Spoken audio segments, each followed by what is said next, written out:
Good evening, Nigeria. Welcome to Politics on Sunday, TVC News flagship political program. We're live from our studio in Abuja, the federal capital. I am Femi Akonde. The debate, or is it controversy generated by the proposed tax reform bills, has reached a fever pitch in the country. It also appears to show a dichotomy among geopolitical zones in support of President Bola Tinubu's policies and programs. The strongest opposition against the bill is coming from the north. Just a mention of the tax reform bills on the floor of the House of Representatives caused outrage, and it took the intervention of the Speaker to bring the near chaos under control. In the Senate, it is clear that a few senators from the north are strongly against these reforms. A few governors have also openly come out to criticize this bill, while several others are sitting on the fence, unable to muster the courage to speak truthfully about a bill the president says is in the overall interest of the country. Could this be politics above national interest?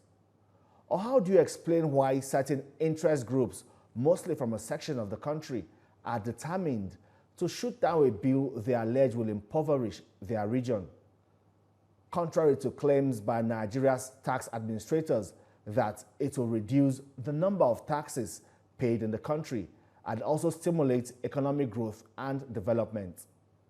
Now President Bola Tinubu's men are all out to talk about these bills. They are also out to bust the myth surrounding it by clearly explaining that it is a progressive bill that will stimulate economic growth.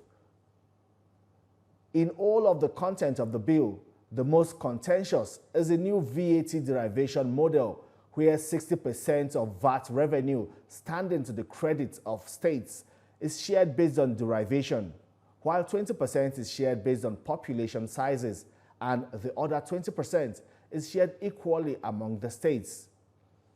Most importantly, VAT revenue from the new derivation model will no longer be attributed to the place of remittance, which is usually the headquarters of companies, but attributed to the actual locations across the states where the consumption of goods and services took place. Well, some of the advocates of these bills say the current method of the VAT derivation favors states like Lagos, Rivers, and Oyo, which have a lot of company headquarters situated there. Well, let's bring you a feel of what transpired on the floor of the House of Representatives when these tax reform bills came up for deliberation. My colleague George Akume reports. Since the transmission to the National Assembly, controversies have told the four proposed tax reform laws from the presidency. They are the Nigeria Tax Bill 2024, the Nigeria Tax Administration Bill, the Nigeria Revenue Service Establishment Bill, and the Joint Revenue Board Establishment Bill. Northern Governors Forum kicked against certain provisions of the bills, particularly the Nigeria Tax Bill, which will alter the sharing of the value-added tax among federal, states, and local governments. The National Economic Council, chaired by Vice President Kashim Shettima, also advised that the bills be withdrawn for wider consultations. To get clarification and enhance public understanding of the bills, the House of Representatives invites the tax team for more insight. The sense of all these bills is to enhance our revenue and, of course, to block leakages.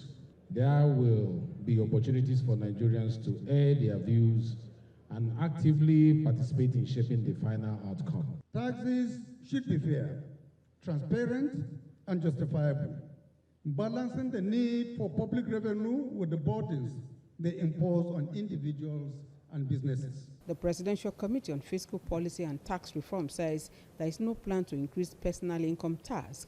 It also proposes tax exemption for minimum wage earners. That method of sharing VAT has problems. Number one problem is that derivation is based on head office location. Ours is to implement the law passed by National Assembly. But a professor of economics from the Ahmadu Bello University punctures the submissions of the government officials. He says the challenge is not in revenue or tax collection, but in efficient management. But in most cases in Nigeria, those towers don't give a correct directions of course. That's why you cannot even track bandits. Members asked. Place as the bastion of democracy, it is a place where bills are presented, motions debated, laws made, and the yearnings of the people are laid bare. Come with us as we take you through the workings of the National Assembly. We take you through plenary, committee meetings, and probes, all to ensure smooth working of the democratic process.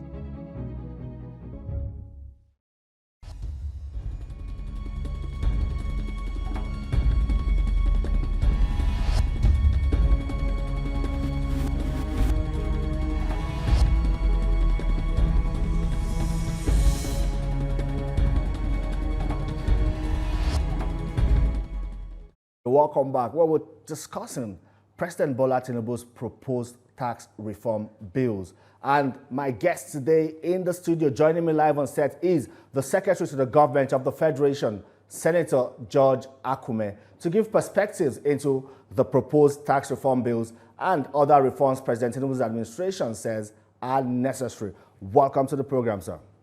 Thank you. But first, let me ask you, are you surprised about the interests these tax reform bills are generating, especially the resistance from certain quarters? Thank you very much. In every civilized society, there is always something that will generate some intense interest. So ours is not an exception. Nigerians are very spirited people. They like to make comments on public issues. They like to talk. But sometimes it was always good to study very carefully an issue before you can make informed comment. Tax reforms are new in this country. For the past 50 years, nobody has made any attempt whatsoever to reform our tax system, in spite of the fact that the laws have become archaic, they're out of date, so there was this need to modernize the tax system and to ensure maximum value for what we can generate for the benefit of our people. I believe that as lovers of democracy and as people who love our country, our comments on such issues should not be driven by sectional or primordial feelings. We should try as much as possible to look at these bills in terms of their intent, in terms of their purpose and meaning, and in terms of their credibility, so that at the end of the day, all of us will once again sit down as Nigerians and celebrate these laws. But have you listened to the arguments against the bills? We've heard people say it is, and these people who are arguing against the bill now say they have also seen the bill, and they say it is against the interests of their region. That's why they are opposed to it, and they feel like it should be withdrawn. No, I don't look at it from that way. When you say the bill, people say it's anti a certain section. Maybe I come from that part of that section. You are also from the north. From the north, and I am 100% supportive of these bills. These bills follow the normal process before they were finally transmitted to the National Assembly for legislation. people who are arguing against this bill, most of them have not read the bills. These bills were brought in through the FEC, Federal Executive Council, from there, then very well drafted to support of the Attorney General, and then finally sent to the National Assembly. The bill is not against any section of this country. Rather, the bill, as the president wants, is pro-North, is pro-poor, is pro-poor. Those who are earning less than 800,000 per annum are exempted from pay. And it is also pro-growth. Those who are the small businesses whose revenues are below 550 million naira will not pay company tax. And education, hospitals, and so on, are exempted from VAT, from payment of VAT. So you see, it is, if we say it is pro-poor, that doesn't mean that there are only poor people in the South. We have poor people across the country. So this bill is nationalistic. This bill has nothing to do with any one section of this country. It's not proposed against the North. I am also a Northerner. I've taken time to read some of these bills. Yeah, there is quite a lot that has been proposed in this bill. Some of these issues I have just mentioned.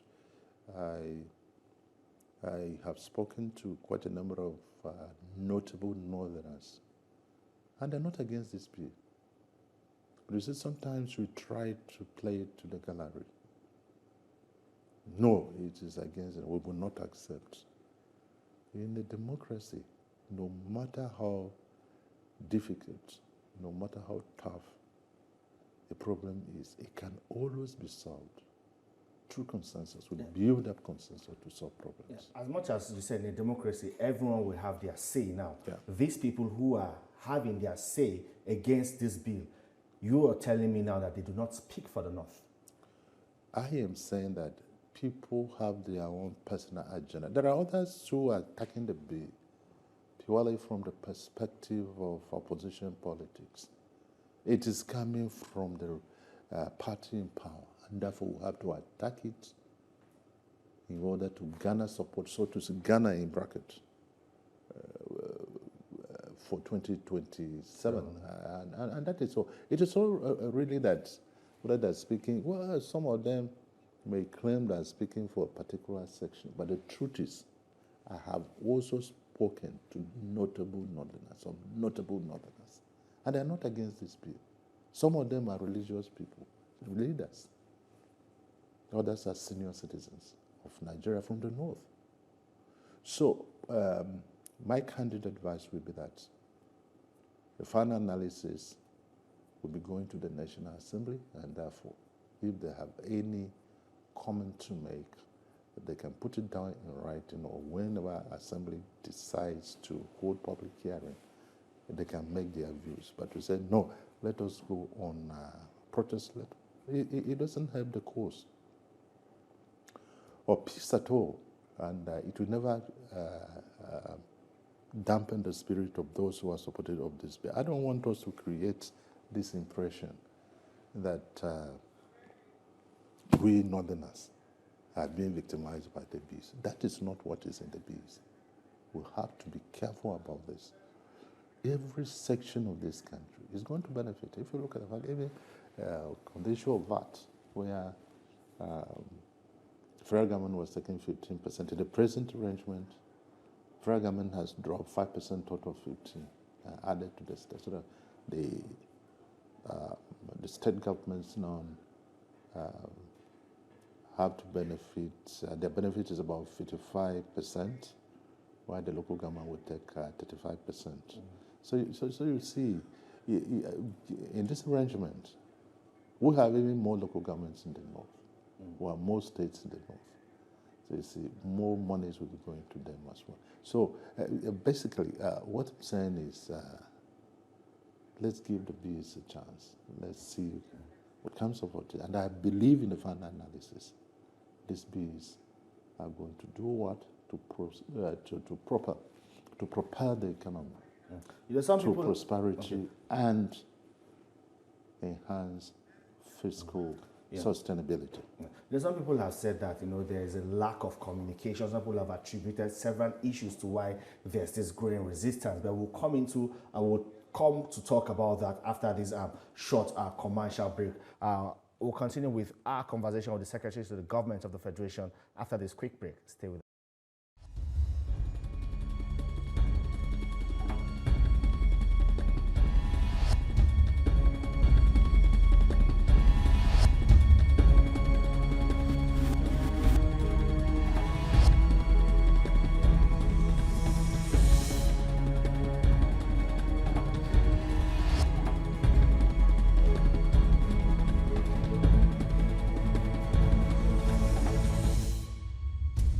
Welcome back. You're still watching Politics on Sunday, and we're discussing President Bola Tinubu's proposed tax reform bills with the Secretary to the Government of the Federation, Senator George Akume. Indeed, sir, you agree this is a litmus test for President Bola Tinubu's renewed hope agenda. And before we went on the break, we were talking about what could be the problem why it appears people don't understand the content and purpose of this bill.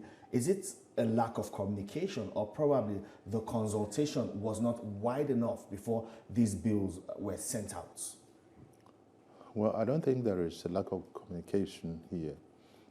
As I said earlier on, that the whole process was followed before the bills came to the Federal Executive Council, and in the course of preparation of these bills, a lot of consultation was also heard, and maybe not wide enough.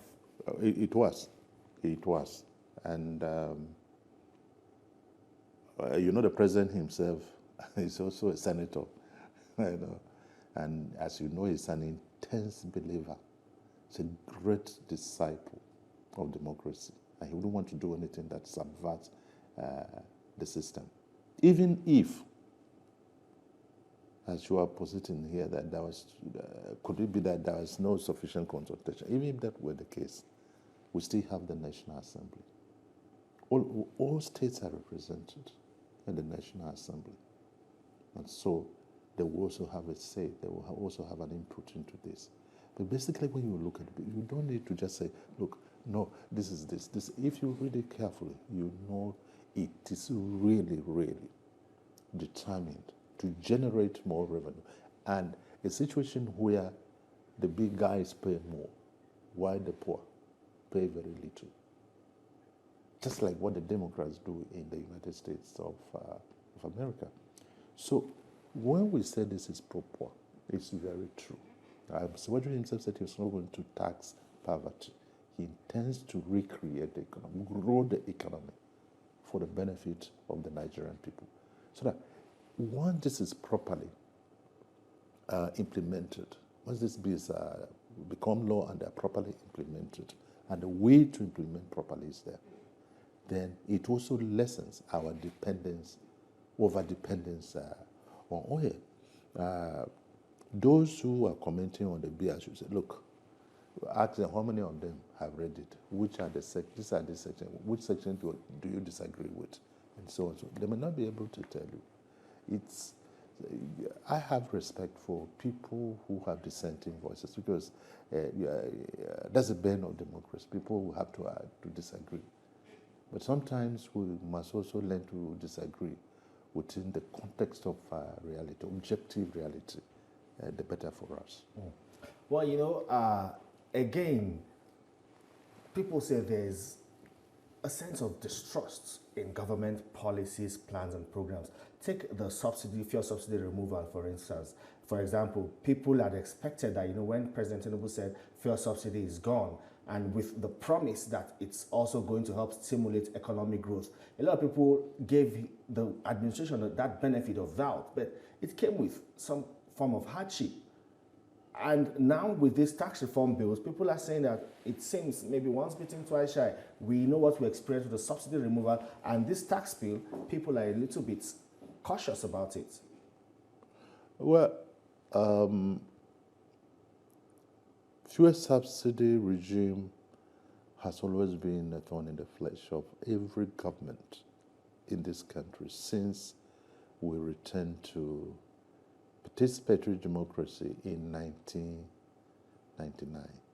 Every president had toyed with the idea of fuel subsidy removal. The problem again was that it grew exponentially over the years, with every president complaining, but lacking the determination, the courage to remove the subsidy. It became big and uncontrollable, like an Indian cow, nursed for their normal festivals. So I was talking to Professor Orama, one of the best development economists you can find in the world, who is the president of Afrexim Bank. Yeah. He told me that was the best decision President Bola Tinubu took in the oil industry. So that it came to a point where Nigeria could not pay for the cost of import of petroleum product for Nigeria. Nigeria had to approach him finally because all the other banks said we had reached our allowable limit. They wouldn't give us any credit line. So he had to step in to do it. So that was the best decision that was taken.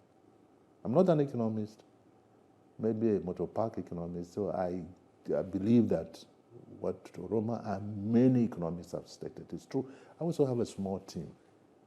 They're very experienced people. Some of them are young, but very talented. They made comments on this, the best decision as far as this was concerned. How many people were benefiting from that? You see, a few people were benefiting from fuel subsidy. So he took that decision, and at the same time, we are witnesses some expansion in other sectors of the economy. If you look at transportation, for instance, CNG buses are being imported, CNG buses are being produced, and conversion kits are being bought and are being distributed. And those who want to convert from petrol to CNG are free to do so. This will reduce eventually the cost of transportation and by implication, the cost of food. I recall what one of the companies doing conversion told us as a group, that they converted one vehicle and from here to Lokoja, from petrol to CNG. It cost them what? Lokoja and back, 5,000 naira. Using petrol, 15,000 naira. So you can see the difference, and the electrical vehicles are coming in. So you see, there are going to be differences. Complex problems can never be solved overnight. You can't. As I said the other time, solutions to complex problems are not as instant as coffee. When we were in secondary school, we used to take coffee, instant coffee, to keep us. We take it, and instantly, sleep disappears, and then read. You begin to study. So it was the best decision. The truth is, that decision has unlocked a lot of money for development in the local government and in the states. More monies are going to this area. So it is not just a matter of federal government alone contributing to the question of all the tiers of government coming together to ensure that we have prosperity in the land. Of course, with the federal government giving the direction, taking the lead. And then you said something about the opposition to this bill, and it appears as if people from the other political parties are seeing this as a political game. You know how politicians do their thing. No matter how good or no matter how good the intention is, they tend to criticize it because it's not from their own political party. But some people have said, I also spoke with somebody on this program who was sitting right there, who said he's not a member of the APC now, but he said that what is surprising to him is that the biggest opposition to this bill are coming from members of the APC. What's going on in your party? The opposition to the bill is not coming from members of the APC. That would be too sweeping a statement to make. I am also APC. I'm not opposing. No, maybe the people in the National Assembly that we are seeing speak up against this bill. Well, not everybody in the National Assembly is speaking up against the bill. I also know of many members of the National Assembly who are very supportive of this bill. And so it's not a question of this. And let's be honest, if you go back to the issue of subsidy removal, when presidential candidates were going around the country campaigning, all of them promised to remove fuel subsidy. If they turn around today and say, no, it is wrong, you can understand the politics behind it. And this particular bill, I believe, will say true because it has so many opportunities for our country. Let's talk about the prospects now of President Bola Tinubu's economic reforms, which the administration says are necessary. You have just spoken about the subsidy removal. You said, of course, more money now is being shared among states and local government, even though some Nigerians will say that, that is yet to trickle down. They understand that the federal government is sharing more. Maybe they need to hold the states and local governments now more accountable for these monies. But, in the broader picture now, people are beginning to say that it seems not all of these reforms are getting the desired result or the intended purpose, because if you look at even the CNG, the rollout of the CNG, the infrastructure is not still in place. We still have to rely very much on petrol, which pump price now it's still very high. Even the coming of the Port Harcourt refinery, it's still not good news for Nigerians. You see, I tend to differ. If you look at the reforms in the area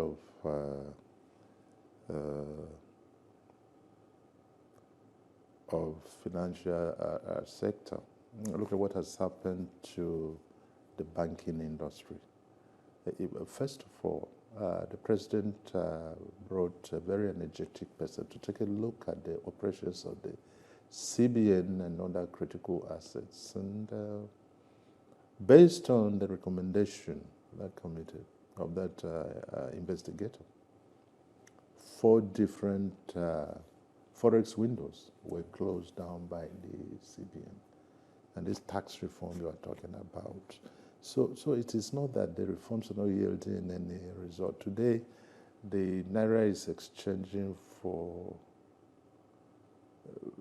1,500 to $1 from 1,700. It was even getting to 1,800. But sometimes we are quick to forget the past. By the time this government came to power, May 29th, 2023, how much did we have in our foreign reserves? How much did we have there? I know what the economist said. It's a minus zero. What do we have there today? It's close to 40 billion. If we're not working, if the reforms are not working, we wouldn't be talking about foreign direct investment is coming. And recently, you heard about our re-entry into Eurobond again, after failed attempts, by the past governments. So you see, the things are working, and as I said, it's not something that you get up overnight and everything becomes wuru. That's not it at all. You look at the agri sector. More inputs are being distributed to farmers and on time. Importation of food items has also been stepped up, and there is no duty paid on these imported food items. Gradually we're going to be there. But remember, contract has also been awarded for production of tractors in the country. gradually. The intention here is to ensure that every household has access to these critical inputs in the field of agric production. So it is not easy to say that. If you say, yes, they say it's not trickling down. Remember what the Supreme Court did recently. There was a judgment that said, yeah, the autonomy of the local government must be respected, and they should have their own money. They should have direct access to their money. It shouldn't go through any other arrangement at the state level. Because if the local government are working maximally and efficiently, some of the problems we have may be a thing of the past, will be a thing of the past. I was once a local government chairman, so administrator. So you know what I'm talking about, know what they can do at that level, reaching out to the poorest people, giving them small jobs to do, employing them, and also knowing who and who can be placed on some stipend every month, you know. Even if you decide to take 100 per ward, and you say every month they have this, the local government will make quite a difference in the governance of at the grassroots level. So the reforms are working, and if you read from these foreign economic journals and so on, you say yes, the reforms are working, and that is why people are also bringing in money to invest in this country. But as I said, it is easy to destroy, but very difficult to rebuild. But when you have someone who is tested, then be rest assured you're going to see a difference. I remember when Bill Clinton was running for the presidency in the US, he said he was going to balance the budget in his first term. When he took over, he discovered that the economy had been run aground. So he couldn't do it within the first term. He did it in the second term. So that's why I talk about this issue of being instant as coffee, solutions being instant as coffee. You know, you also inaugurated a panel on the implementation of the local government autonomy. And Nigerians are still expecting that report. What should we see that? What would we expect to see in that report on the implementation of this local government autonomy? Very soon you will see the report. What should we expect? Quite a lot has been done, consultations, and to ensure that implementation is done in a very seamless manner for the benefit of the people of this country. You said you were once a local government chairman, also once a governor. We have seen some commentaries or what appears to be governors opposed to the implementation of the local government autonomy. What are the governors scared of? You have been on both sides, so you should know. Well, I don't think that the federal government would be opposed to what the state governments are doing. And by extension, the governors shouldn't be opposed to autonomy for local government. Actually, local governments are democratized, and their democratization is guaranteed by the Constitution. The essence is that once they are freely elected by the people, they are also answerable to the people, and they will be able to use funds available to them for the development of their respective councils. And that is why they are treated as a tier of government, recognized and treated as a tier of government, and they have access to the federation account. I think not all governors are opposed to autonomy of local governments. A few may have some reservation, but basically, yeah, the local government are expected to be autonomous, and so that they will run their affairs and to complement what is taking place at the state level and even at the federal level. So do you think the report your committee will submit will address some of these fears and reservations expressed? Certainly. Another report Nigerians are expected is the implementation of the Orosai report.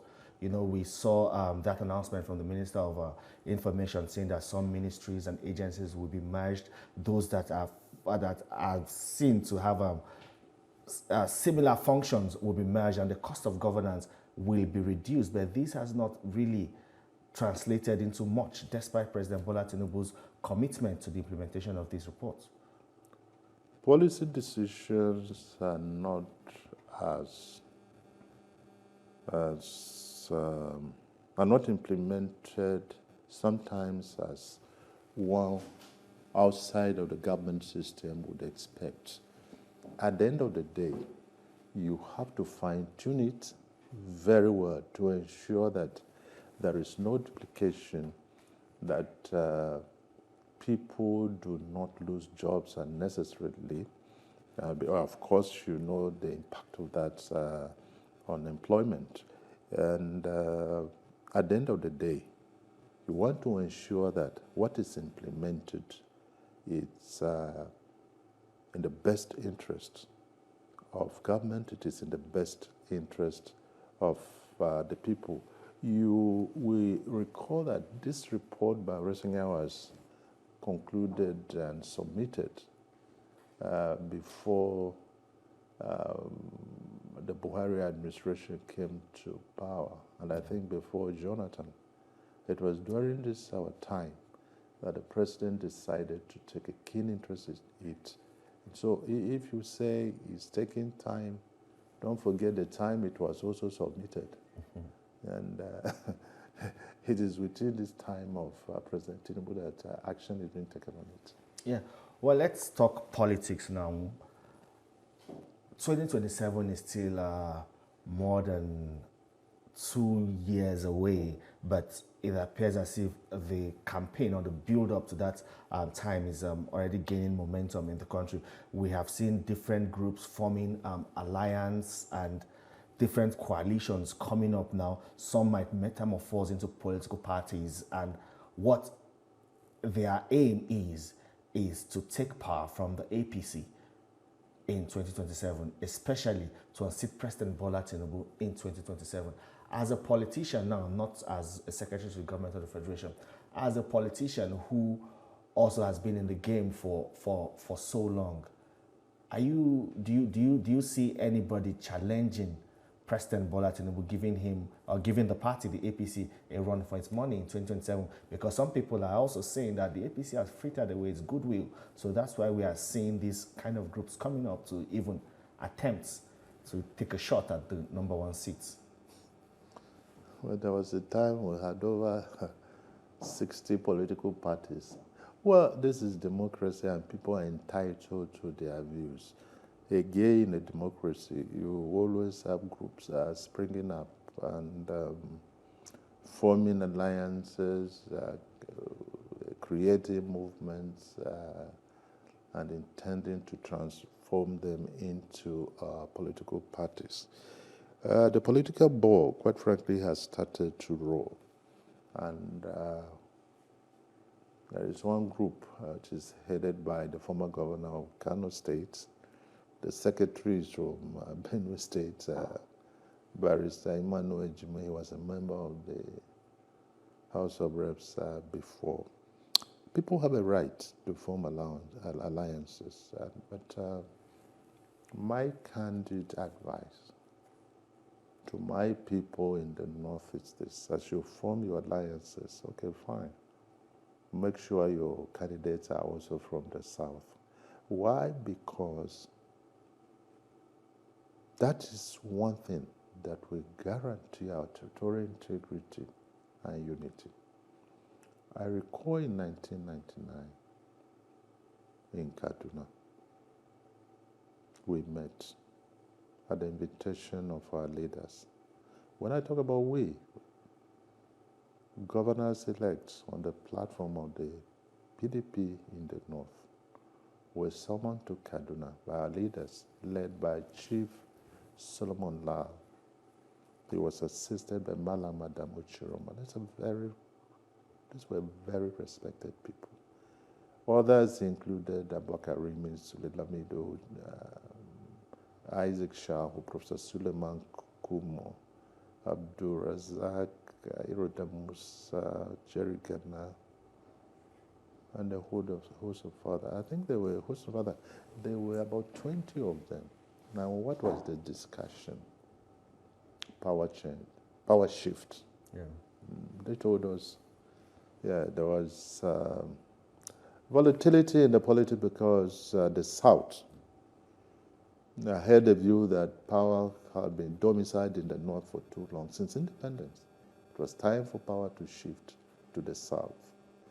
And they said the annulment of June 12 had complicated the whole thing. Therefore, we must support power shift to the South.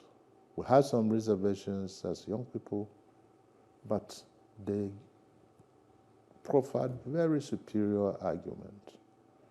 Power being in the South, 8 years in the South, 8 in the North, will be alternating. And really, that was what brought sanity to the system. That's number one. Number two, who should be the candidate? It was agreed that Chief Olusegun Obasanjo should be the candidate. That was the decision we took in Kaduna on power shift. I don't think anybody will deviate from that. We went to Jos, and then we elected Obasanjo flag bearer. And that is why when the issue of third term started, some of us opposed it completely because it was not in the spirit of the gentleman's agreement we had in Kaduna. And it wasn't because of anything personal. We believed it was wrong. It was unconstitutional too. And today, this was what I said at the convocation of Nai University, where I was given an honorary doctorate. Appeal to my brothers in the North to wait till 2031 to run for presidential election. It is not yet the time for the North to throw in the hat in the ring. It's not yet the time. Yeah, from all indications, especially on the side of the People's Democratic Party, it appears as if Alhaji Atiku gets his way, they might field another candidate. Incidentally, Atiku too, with due respect, was part of that meeting. By that time, he was still governor and also a leader, a noted leader. And he signed on to that. Yes. So it's not yet time of the North. This has been my appeal to them. Let us not destroy our country because of personal ambition. If it is the will of God, at 90, you can still be president of this country. If it is not his will, you will never be. But my advice, and this has been consistent, is that let us not rock the boat. Let us allow this power to reside in the North, in the South for 8 years, and from there it will come to the North. To do otherwise, honestly, is to destroy this country. When President Obasanjo was on the throne, and there were attempts, to impeach him, I issued a statement quickly. If you impeach Obasanjo, you impeach Nigeria, because that wasn't the agreement we had. Impeach him so that the Northerner will take over. No. That would not be correct. And I still maintain my stance. And this is an appeal. Maybe some people don't know what took place in Kaduna. And that brought peace to this country. So you're not against groups forming alliances. Your position is that whoever they bring forward as a candidate must be from the South and not the North. Then that candidate will also be defeated by us. Nobody should deceive you that we have lost our destiny, our goodwill. We haven't. No government would have done better than what we are doing. Well, I listened to a podcast from a colleague where he was speaking with a member of the All Progressives Congress, and he asked him if the elections were to be conducted today, as it were, does the APC stand a chance of winning? And he expresses doubts. That is his personal view. But election was conducted recently in Edo. We won. Election was conducted in Ondo recently. We won. Maybe the presidential election. What is presidential election? What is different from this thing? Incidentally, the policies of government are impacting. They have started yielding fruit. All this issue of, okay, I am governor of Ondo State, and then when it comes to presidential election, I will not campaign for my president. I will go and campaign for some other person somewhere to win. It will be very funny. And I have no doubt in my mind that we are going to win, round and square, according to Adamu Chirom. When you say Abiola won, round and square. So we are going to win again, round and square. Anybody, sometimes somebody will have his own personal problem and they try to visit on others. Yeah, it's not so. I think it's just a matter of understanding. And before, I know some people may not be happy with certain things, but the party has its own mechanism for resolving some of these problems. You make peace with people, you reconcile and so on. That's all. It's not that we will lose.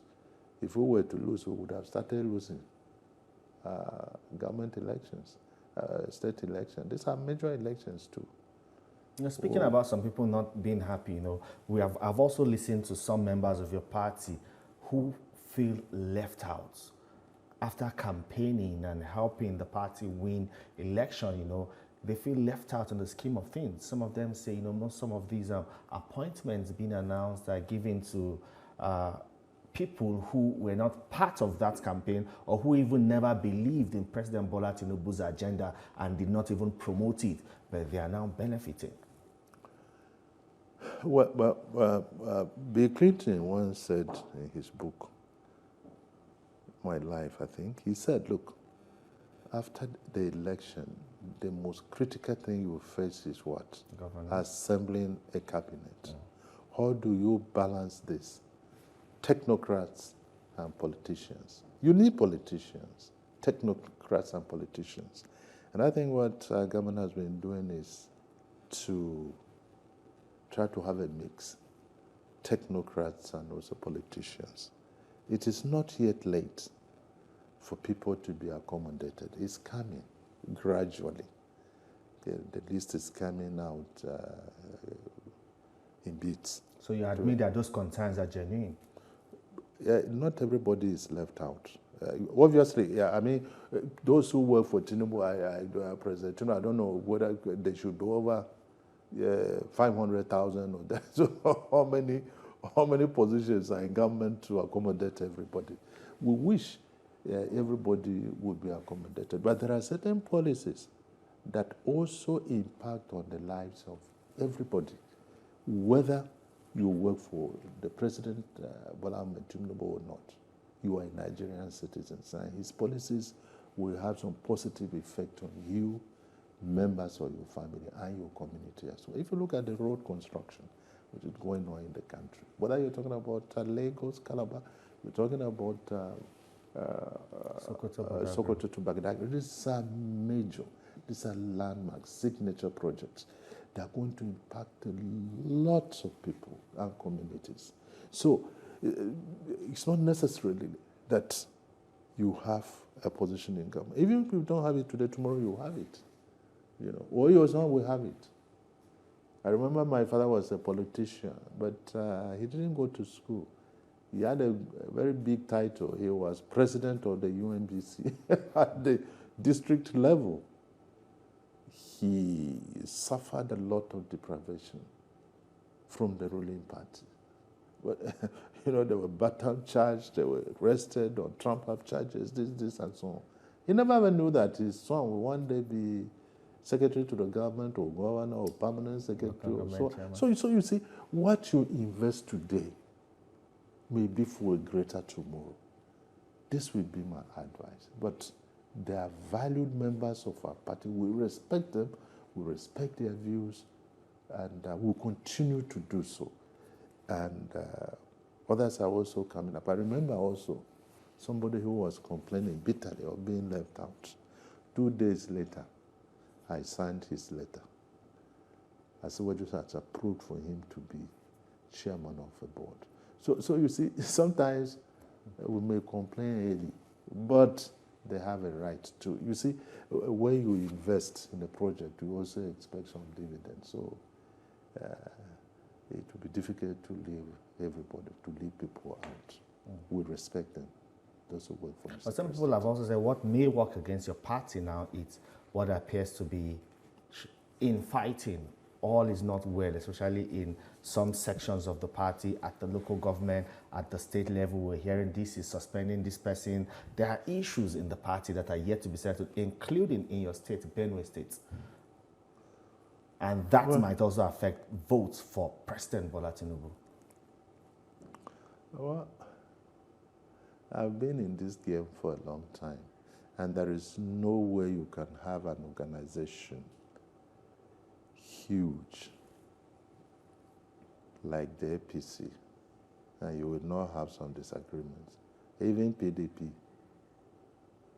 which is a small party, they have their own disagreements. Now, the PDP people will disagree with you on that. When a small party. How many of them are controlling states? And in any case, when people run away from them to come and join us. So it's a small party. They will not disagree. I think they have how many states now? I think they have 14 or 13. And it's a small party. This is the biggest party anyway in Africa so far. So you see, people's attitude to politics depends on their background too. I've been in this game for a long time by the grace of God. I have produced governors. Whether upon taking office, they respect George Akume or not, that is their business. But the support of the masses is always with me. And that is why whenever people want to be what they want to be in politics, they come to Akume. If I were that bad, why is it that every time people come to see me, to consult me, to kneel down before me, to even cry, because they want to be this or that? People's attitude to politics depends on their background. So, I don't talk much. The masses are always with me, and I think it's a blessing from God. Since 1999. You see, sad people are rare. But as a leader, are you trying to reconcile your party, reconcile the differences within your party in Benue State? To ensure everyone is on the same page. Are you making moves? Sure, we have to reconcile. It's very important we reconcile. I am one who is always for peace.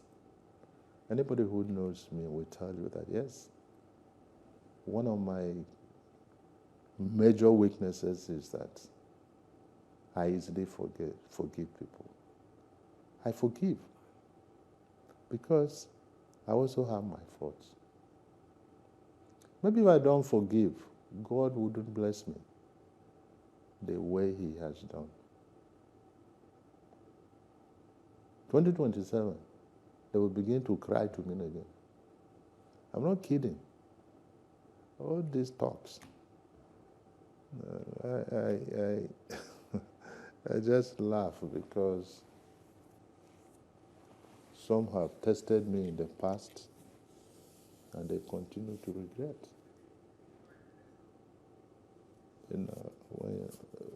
But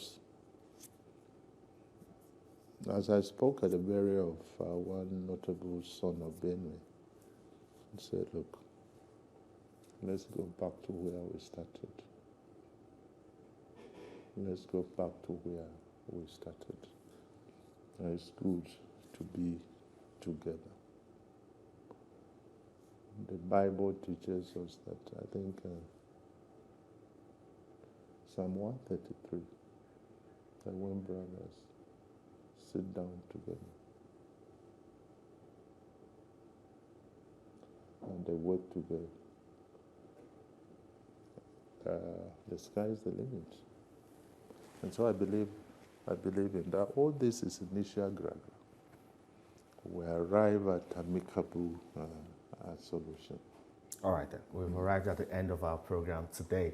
Thank you so much, Secretary to the Government of the Federation, Senator George Akume, for your time on the program. And our conversation has been on President Bola Tinubu's proposed tax reforms, a litmus test for the Renewed Hope agenda. And that's all on the program this week. You can see this episode again on TVC News YouTube channel. Thank you very much for watching. I am Femi Akonde. See you next time.